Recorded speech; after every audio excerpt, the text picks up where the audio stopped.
So when I went to college for my first year, I still knew nothing about nutrition. Like what I would eat for breakfast and lunch every day was a tortilla with Nutella and folded on top.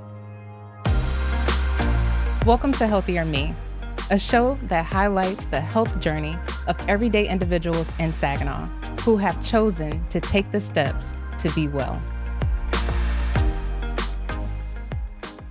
Today I'm being joined by Austin Robison. Growing up, Austin experienced disordered eating, tracking everything that he ate from the number of M&Ms to every French fry. With the help of college-based training, paired with his wife and friends, Austin has redefined what health means to him. Thanks so much, Austin, for joining me. How are you today? I'm good. How are you? I am well. I'm so excited for this conversation. You have such a fascinating story to me. Yeah, like it's very fascinating, and I'm really excited to dive in. Okay. But before we open up this dialogue, what is one thing you want people to gain from listening to your story? That's a really good question. One thing for people to gain, I think it's okay to struggle. It's okay to struggle, but you'll make it through. And really what helped me in the end, not only kind of get to where I am now, but to kind of change my relationship with food and how I view myself and food is to educate yourself. Just keep learning. Don't give up because I'm sure we'll talk about it, but like I always wanted to know about nutrition and health, but I didn't know where to start. But I just like that desire was always there, and I finally figured out a way to make it happen. So just don't give up. I like it. Yes, it's okay to struggle. That's what I heard. So I've been having these conversations around health, and one thing that I'm learning is the middle school age is very important. Yeah. And looking at your story, or just kind of the age that you were at, you started off very thin in your life, and then you gained weight in the later years. So take me back to what that home life was like. Like, what was the dinner table like for you? It was great, honestly. Okay. I mean, I had a great home life. My parents were awesome. I had great siblings. My mom cooked pretty regularly. I mean, we ate out pretty frequently as well, but we would have home cooked meals. I can't say that they were the healthiest, but they were home cooked, right? I don't remember really liking vegetables very much. Okay. I don't really even think I liked very many fruits. I was always much more of a savory, salty, kind of fatty kind of person. Yeah. And so I remember, like, I still enjoy the meals that we had growing up. Like, there's nothing that I had growing up that I'm like, oh, I don't like that. I liked it all. It just maybe wasn't, I want to be very respectful to my parents, but it maybe wasn't the healthiest. Yeah. Right. So were they cooking vegetables? I mean, did you see a lot of the Yeah. vegetables and fruits and things like that? I yes, but I didn't like them. I didn't eat them. So your parents didn't force you to eat the vegetables? Honestly, not that I can remember. Yeah. No, I can't remember. I'm like, you better finish that broccoli. No. Okay. High school age, you stopped Yeah. eating, but what was going through your mind at that time? I did not like what I was seeing in the mirror. I felt very uncomfortable around my peers. I think it was in 7th grade or 8th grade maybe. One day I wore a hoodie to school every day, the exact same hoodie every single day. Wow. Because it was big. I don't know, I felt like it hid me a little bit. But I remember I never really had a lot of like face acne that I can remember, but I had really severe back acne. And this is relevant because I remember being at I think it was a pool, a hotel pool or something like that. And I didn't want to take my shirt off. I remember thinking like I would be comfortable with having the back acne, dealing with that, if I could just not look like this, if I just didn't have this weight, right? So I don't know. I don't know why weight in particular was such a struggle for me in high school and middle school, but it was. And so one summer, the summer between my junior and senior year, I went out to my grandparents' house and spent a few weeks with them, my brother and I just looked in the mirror one day as I was in the bathroom, and I was like, I don't like this. I'm tired of this. And so from that day, I didn't stop eating entirely, but I became so obsessed with it that I would track every single M&M, every single French fry. I would write it down. And I think that goes to show like I didn't know anything about health. Like I was still eating M&Ms. I was still eating French fries, but I didn't know what else to do. And so I would just track everything, and I ate such little amounts. Yeah. I mean, so I guess I'm thinking about that time period. Was anyone else seeing this or noticing that in you? Yeah, my grandpa really, he was very loving about it. He did pull me aside because I think we had stopped at like Wendy's or Arctic Circle or something, like some fast food place, and I didn't want anything. And he pulled me outside and talked to me, and he was my grandpa's a military guy. I mean, he's a Marine. And so, he has a kind of a very tough, loving kind of way. But he was so compassionate and so kind in that conversation. But he really was like, you have to stop. You have to start eating. And I didn't, but yeah, I appreciated that. Yeah. Was there anyone in your family that you can recall? Was there anyone else who had a disordered type eating experience? Not that I know of. Not that I know of. No, and I don't even know where I got the idea from. I just thought, well, this food is a problem, so I guess I'm just gonna stop or restrict it, or so. And so I'm assuming like parents, because I was thinking about it as I was, kind of going over your story, and I'm like, I hope that I would see my child like they did kind of noticing that. They did. And, yeah. Okay. When I came home, so this started while I was at my grandparents' house. My parents were not there, and so when I came home a few weeks later. After a few weeks, my mom did take me to the doctor, and the doctor was basically told me I had to stop. I had to start eating. I didn't, like, it was not a diagnosable eating disorder of any, like, it wasn't that, but it was very much a disordered way of thinking about eating and the way I approached it. So it didn't last too long, like, probably to the end of the year, like summer through the end of the year. But I remember, well, through the summer and into fall, still tracking everything. I don't know if it's because I finally like got down to where I wanted that I stopped, but yeah, it's. Well, I want to take a look at this photo. So was this around the time that... This was in April of my junior year, yeah, according to Facebook. This was in April of my junior year. Okay. So this would have been a few months before I stopped eating. And looking at it now, I'm like, I really wasn't that big. I mean... Yeah. And I know it's hard because, when people say, like, you're not that big or something. But and looking at it now, it's like, oh, you weren't really that big. But I felt humongous. I felt huge. And that was just very uncomfortable for me. So I know you said you had a sibling.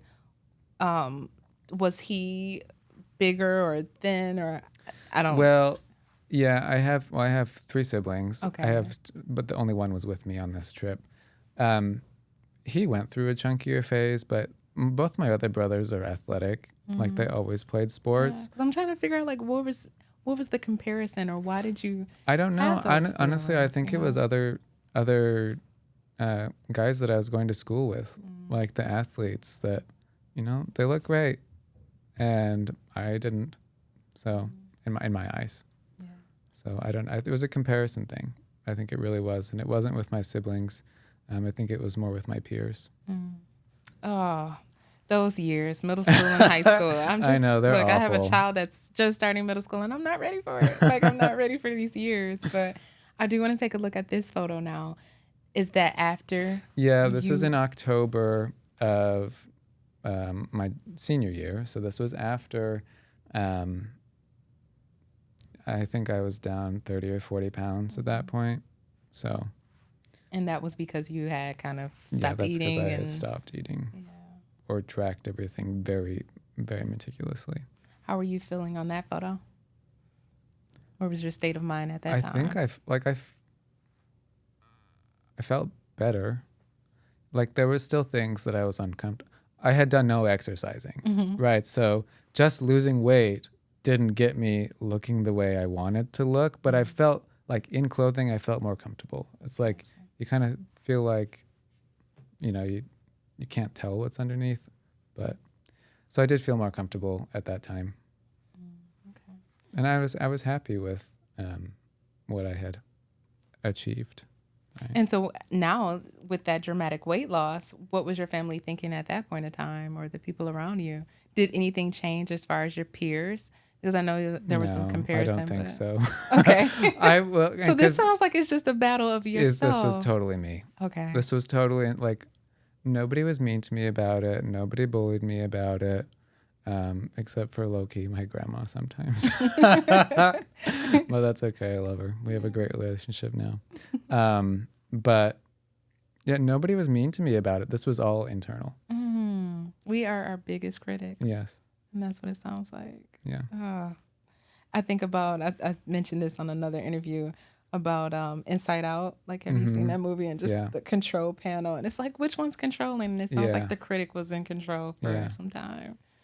So, okay. So now after high school, you've lost some weight, but you go off to college and you go on a mission trip. Yeah. So what sparked your interest in considering the idea of exercising? Because I know at that point you started to think about exercising. Yeah. So when I went to college for my first year, I still knew nothing about nutrition. Like what I would eat for breakfast and lunch every day was a tortilla with Nutella and folded on top.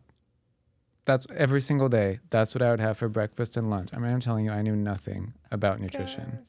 Tortillas and Nutella is what I lived on for my first year. While I was on my mission trip, so the way that it works is that we're always paired with a peer, always paired with somebody around our same age. And they also did want us to exercise every single morning. We were supposed to get up and exercise. I never did. So the people from the mission trip is telling you to exercise. The leadership, like it's part of, because they give it a daily schedule. And so part of the structure of the schedule is you wake up and you exercise for half an hour. I never did that. Yeah. I'd never exercised before. I didn't know. I didn't want to. I didn't know how, really. Because I also managed to get out of any health class or gym class in high school. Oh my gosh. Anyway, but I ended up having a companion, or one of the guys that I was partnered with for a period of time was a football player in high school. And I had a couple of other companions that were also very athletic. And in talking to them, I was like, I think I want to start exercising. Like, I think when I go home, I want to start exercising. And so I did come home. We were there for 2 years.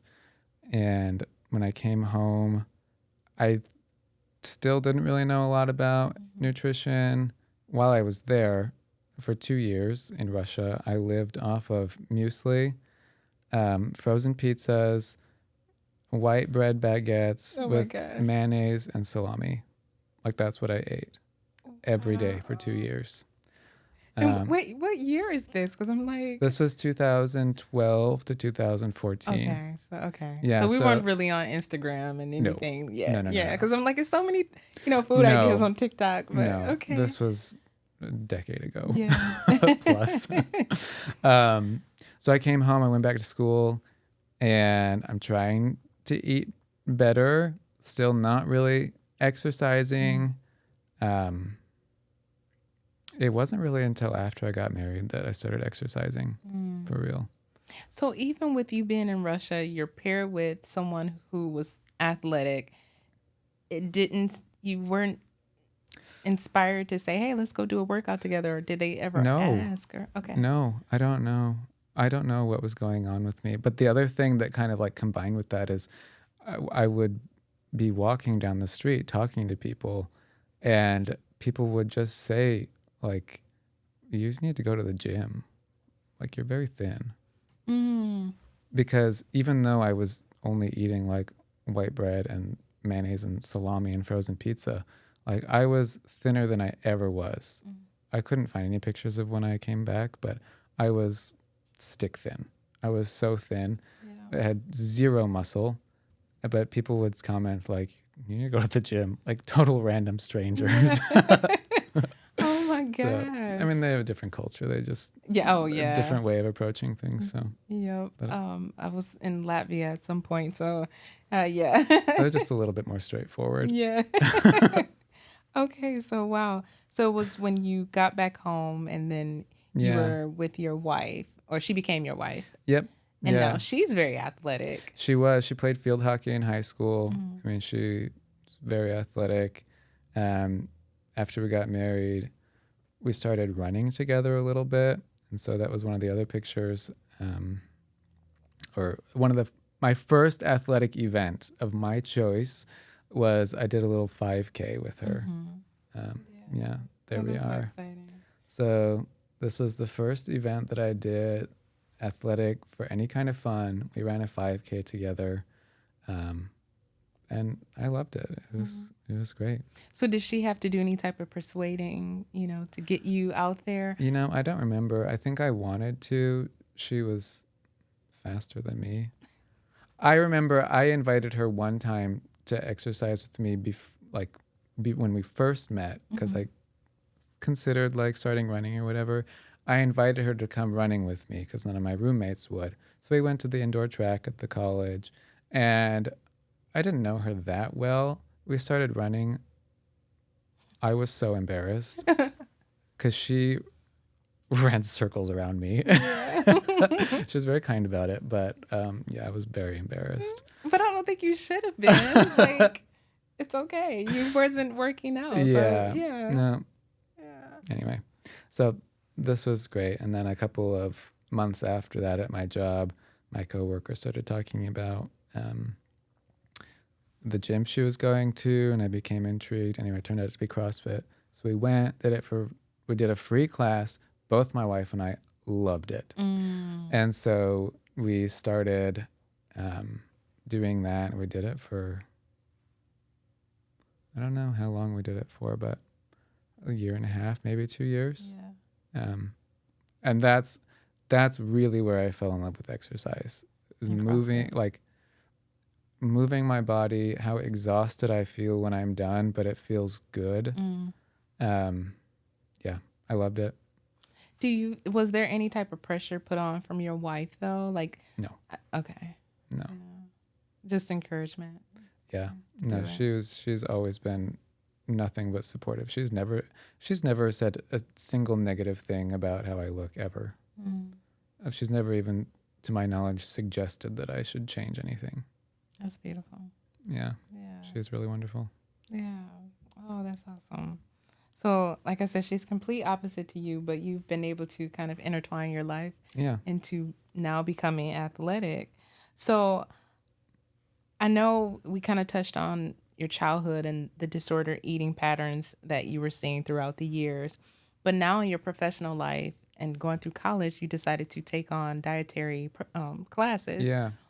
Was it because of the way you ate when you were younger? Yeah. Well, it's because I always wanted to know what I was supposed to be doing.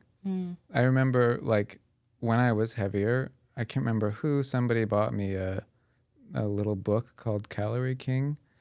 And it basically was a book, like an encyclopedia of nutrition labels from fast food restaurants. Yeah. And so I would sit there and look at it, but honestly, I was looking at the food labels and trying, like, I didn't know what I was looking at. I didn't, like, okay, calorie. What the heck is a calorie? What does that mean? Mm-hmm. Right? I can see the numbers, obviously, but I don't have a clue what it means. I have no context for how much I'm supposed to eat, um, what's too much, what's too little, what do these other numbers mean? Mm-hmm. So it was, somebody was trying to help me out, whoever bought it for me, because I clearly was concerned about it, but it was useless to me. I didn't know. And on top of that, it was all fast food, right? It wasn't. And it's a lot of calories in fast Yeah. foods. Yeah. Yeah. And so, we, when I started, I transferred to a different college after we got married. And when I saw that I had a couple of general requirements still fulfill, Mm-hmm. and one of them could be fulfilled by taking the nutrition class, I was like, yeah, sign me up. I'm Mm-hmm. there. I was obsessed. I actually read the textbook. Yeah. I loved it so much. And that kind of is what made me want to pursue the career that I'm in, is because this was something that I was always interested in. Mm-hmm. I was so intrigued by what I was reading in the textbooks, and I loved the discussions in class. The professor was a dietitian, and so she would always tell stories about her practice and clients that she was working Mm-hmm. with, and that was just exactly what I wanted to do. That is so interesting, though, like to have that spark. I mean, I know it happened in sort of a negative way, but to now see it transform, though, like it's Hmm. transformed in your life. So, what are you doing now to kind of help other people who maybe are experiencing some of the things you've experienced? Um, well, right now, so I'm working in WIC, so I primarily work with pregnant and postpartum women Mm-hmm. and infants and young children. Obviously, it's a nutrition education and counseling that they're um, interested in as it pertains to their life stages. But I also have a couple of clients that I see privately on the side that we kind of work through, um, some with different things, right? So some people have medical conditions, some people Mm-hmm. just want help with like meal planning and whatnot. Um, and then I've also actually started recently a free club. It's open to anybody. I just started it a few months ago. It's called the Food Over Medicine Club. And we just meet once a month, and there's always a topic of discussion that's health related. I always have food. So it's free to anyone who's interested to come. I don't know, like as you're talking, I'm just like seeing like YouTube channels of you explaining like labels. Have you learned about the labels now where you can explain this to other Oh, people? Because yeah. that still is an Oh, issue yeah. for a lot of people out there. Yeah. And quite honestly, I did start an Instagram. I started Yes. it twice, Okay. but I cannot do social media. Oh. I just have such a hard time with it. Mm. I love talking about health. I love talking about food and nutrition. For whatever reason, just social media, it just kills it for me. Yeah. Um, It can be a lot of work. It can be a yeah. lot of work. Maybe you have to find someone who can kind of run or manage your Yeah. page, but I think I think it's necessary. Yeah. I remember going to a grocery store and this was some years ago, but I was buying like a zucchini or I don't even know.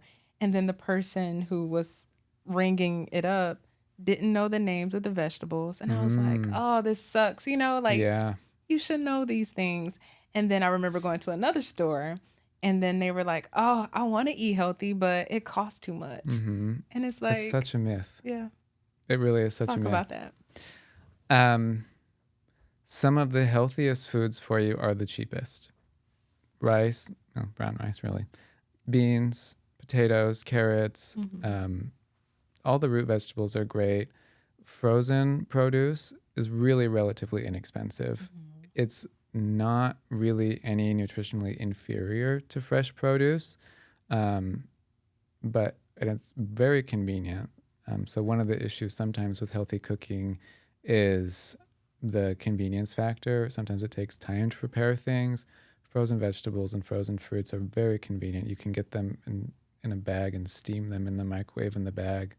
Um, so it's really, it does not have to be expensive to eat well Mm. at all. So what would you, I mean, now that you're being older, and I know you said you started your club, but are you, have you thought about speaking to kids? Have you, is that a part of the programming I that you love do? kids. I didn't used to think that I like kids. I love kids. I love my job. I love to see the kids and see them growing. I have 2 kids of my own. Um, so I do like talking to kids, but really what I enjoy doing the most is helping people solve their problems, Mm. right? So if you've got a health situation that you just can't figure out how to deal with, um, trying to work with that and work your way through that. I remember in one of my classes, one of the required classes is the medical nutrition therapy, um, and a lot of the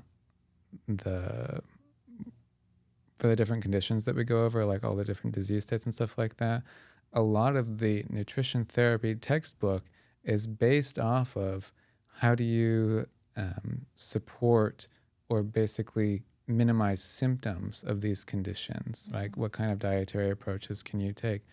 They hardly ever address what causes most of these issues, which is your diet, and thus can be reversed in many cases, not all, in many cases can be reversed or significantly slow the progression of these conditions with diet and lifestyle changes. What's one of them? Heart disease. Heart disease. And what would someone do to reverse that? Generally lower fat, higher fiber diet. Okay. Yeah. But I feel like when you say it like that to the average person, it's like, but Yeah, what they does that don't. mean? Yeah, what does it mean? Is it Right. like eating more apples or like what I'm is it? no. It means incorporating a lot of the foods that we have been told are problematic. A lot of the more plant-based foods like starchy food, brown rice, potatoes are great. Um, Beans. Plus, a lot of people don't really eat beans. I love beans. In my like interactions with my clients, a lot of people don't eat beans. Yeah. They're really incredible foods.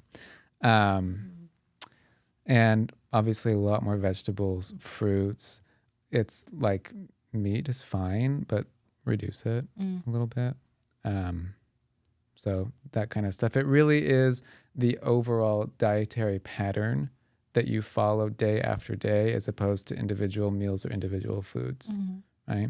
I'm not going to tell anyone you can't have this, you can't have that, but what place does that take up in your diet?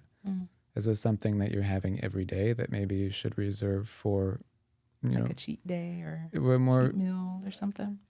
I like to frame it more as like celebrations Oh, or okay. I like that. like special occasions, Yeah. right? So maybe I don't have cake on a, what's today, Wednesday? I don't have cake on a Wednesday night, but my son's birthday is coming up in a month, so I'm going to have cake on his birthday, right? Because as humans, one of the ways that we celebrate things with each other socially is with food. Yes. There's always food at celebrations. So some of these things, like we want to keep them special. We don't want to get rid of them. But when we start to have them every day, it kind of makes them a little bit routine and less special and exciting. And I think it's okay to have some things, some food that we look forward to on special occasions. Yeah, I like the way you just reframe that though. And it sounds like a lot of reframing has happened for you. So now being older, and I know you didn't really care for vegetables growing up, how do you feel about them now? I like them. Yeah. I do. I like fruit more, but I like vegetables. Same. Yeah. Okay. I would have never touched broccoli ever. Really? When I like was, oh my broccoli. gosh, no. It looked gross. It smelled gross. I would have never put it even close to my mouth growing up. But now, Oh my gosh. one of my favorite meals has broccoli in it. I love it. So how is that relationship with your children now? Like, how are they with food? They're good. Obviously, there's room for improvement, but I think the key with them is we make sure that the food we provide is food that we're okay with them eating whenever, right? And so some of those more celebratory foods we don't keep around the house, so we don't have to have the argument of, no, you can't have that. You can't have that. It's just not an option. But when we go to a birthday party, oh, sure, have a cookie. Yeah, we're celebrating. Have a cookie. Yeah. You know, that kind of That thing. makes a lot of sense. I like ice cream, but it doesn't like my body. So it's like I have to keep it away. Completely get that. Yeah. Okay. So given your childhood, the disordered eating, what would you say to a parent who maybe have a child that has some disordered eating? How can they support their child? Um, listen to them. Take seriously what they're saying, what they're feeling, because I mean, what they're feeling is their reality. Like that's how they view the world. And so make changes yourself, honestly. Like set the example. Obviously, if they need help, get them help. But in my case, like I wasn't to a place where I really needed professional help, but change the environment in your home. Change the food environment. Change the way that you guys live. If it has to do with health or weight or something like that. I mean, if it's something else, then maybe there's a different issue going on. But in my case, if it were me, teach your children about health. Like teach them about food. All I wanted to know was how to eat healthy, right? I didn't have to lose weight the way that I did if I would have had the tools to do it a different way, but I didn't. I was also stubborn. Like I could have exercised, I could have played sports, but I didn't feel like I really didn't feel like that was my thing. And maybe my parents offered for me to exercise some other way or suggested that I do some other way, but because I love exercising, you would think based off of kind of my history that I would not like exercising at all. I love exercising, but I still do not like playing sports.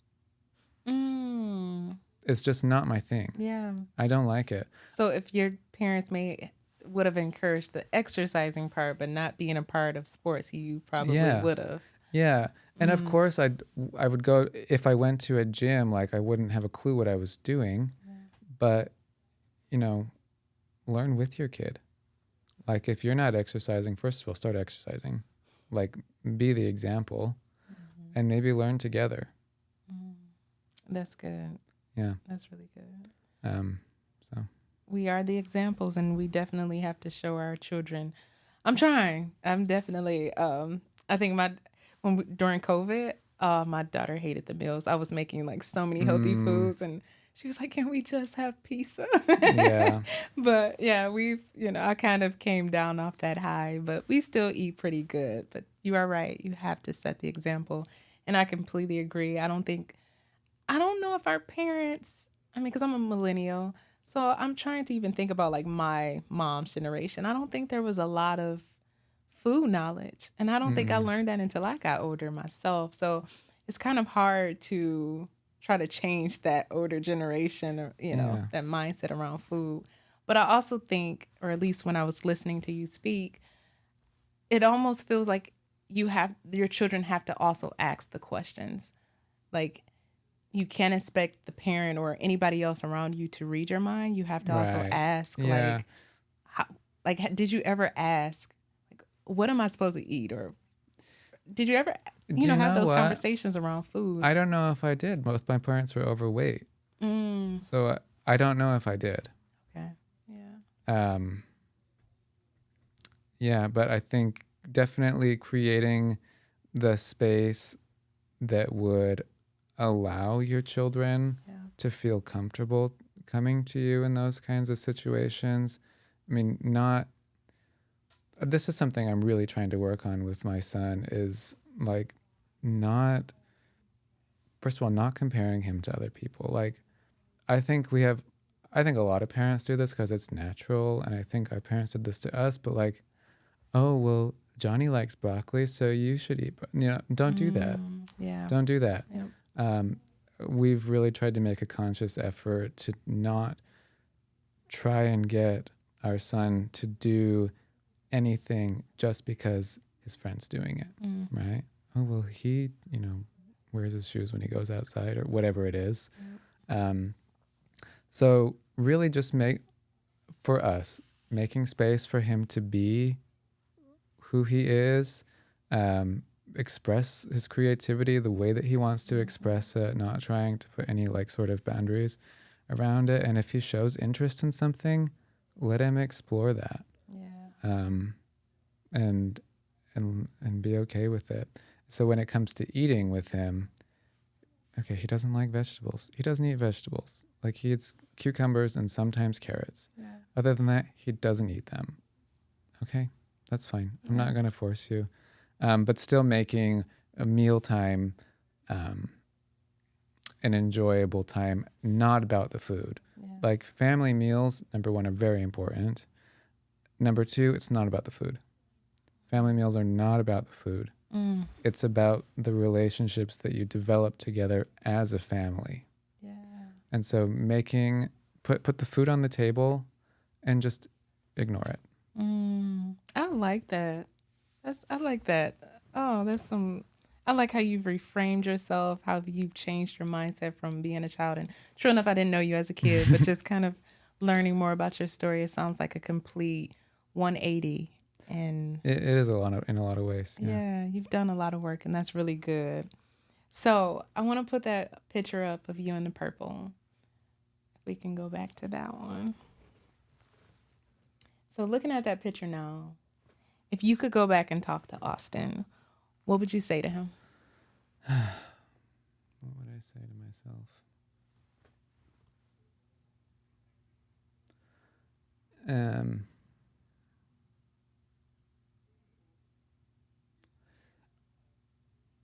I would say, like, you're so much more interesting than how you look. It's hard in high school and middle school. Like, it's all about, well, I don't know. It felt like to me it was all about like sports and athletics and your friends, and I wasn't the cool kid. And I think it still is. And so, and it's hard to tell a teenager or a middle schooler, like, this isn't the end of the world. Like, there's more to life than this, because to a high schooler, there isn't. Like, there just isn't more to life than this. Yeah. And so I think encouraging, I would probably say, you know what? Find something that you enjoy and just run with it and develop confidence in that thing. Yeah, and it's not, you're just more interesting than that. Yeah. That is awesome. Thank you so much, Austin. I appreciate this dialogue, this conversation, and I know it's definitely going to help somebody out there, especially anyone who is experiencing any type of eating disorders or disordered eating. Definitely ask questions and seek help. Yeah. Do you want to let them know like how they can support? I think you said your food club, if they can want to be a part of it. Yeah. You can email me, I guess, if you want. I'm very old school. Okay. Do you want me to tell my email address? You can tell me email. Yeah. It's awrobison@gmail.com. You can email me. If you're interested in the food club, it's free. Like, I don't charge anything because it's kind of funny that the Be Well thing is going on too, because it's just another avenue of support for people who are looking to make a change but don't know where to start. Right? There's never any pressure to change anything necessarily. It's just a place to come, learn about health. If you don't know anything about health, it's a great place to start. I didn't know anything about health, and it's so overwhelming to go online and like try and search something. It's like, what do I even search? Yeah. And so it's just, if you don't know where to start, it's a good place to start. And obviously you're going to eat great food every month. It's free food. So if you're interested in that, email me. Or if you just, have questions or want to chat or whatever, I'm happy to talk to anyone who feels like they need to. And we need you to start your social media back up too. So we can see some of these healthy meals. And then just, I think, like I said, I think there's a community out there that really needs to hear what you have to say.